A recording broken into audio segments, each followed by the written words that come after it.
don't know if he really ever did have the common touch, Macron. I mean, he got himself through a presidential campaign. Yes, there was a vision there. He managed to get enough of the vote together to go through to the second round, and so it goes. But I'm not actually convinced that he really understood. Or really, I mean, when he's in contact with people. You talked about his use of rhetoric, but when you begin to analyse his rhetoric, you listen to that speech there in the garden at the Elysee, and he used this same idea of we have to change, and I'm the first person who's got to change. Yeah, all right, then do it. But I don't actually see him as a man of the people, and I think that what we're going to see, or certainly there's a kind of a view going on that actually in the next couple of years we're going to see much more of Macron, the hyper président. That's a word that's coming back in now.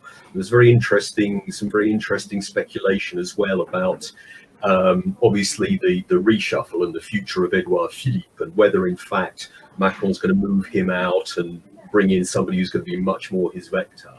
So I think that we're at a very important turning point for Macron. I absolutely agree with what's been said about the lack of a party. He might not need it in order to get re-elected in 2022, but there's a lot of unknowns right at this moment in time. Paul Smith, thank you. Let's bring in Matthew Dalton from the Wall Street Journal. Paul, they're talking about the unknowns at this point in time. But Matthew, this green wave, I'm coming back to that, this idea, obviously, Paris COP21, there's all sorts of green measures being installed on various streets across France. There's talk perhaps of stopping internal flights from the main airline Air France, all kinds of measures that people are talking about to encourage people to drop their cars, use public transport. If that improved, I'm sure loads more people would. Do you think there is something here that Macron can take advantage of, can push on with, can help to sort of lift his reputation? I think it's going to be hard because I think Macron has a branding problem, is that he is perceived, and I think rightly so, as an economic liberal. He's trying to he's deregulated France's labor market. He's trying to streamline France's pension system, make it more economically feasible in a way that's seen as liberal in the French and European sense. And I think in France, economic liberalism is basically unpopular.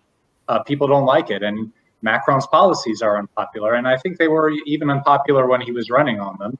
Macron got elected as, it basically was an accident, which is that François Fillon, who's the leading contender for the election, he got hit by a huge scandal. The center right had nowhere else to go. There was only the left and the far right, and so all this support kind of accidentally consolidated around Macron. He became president.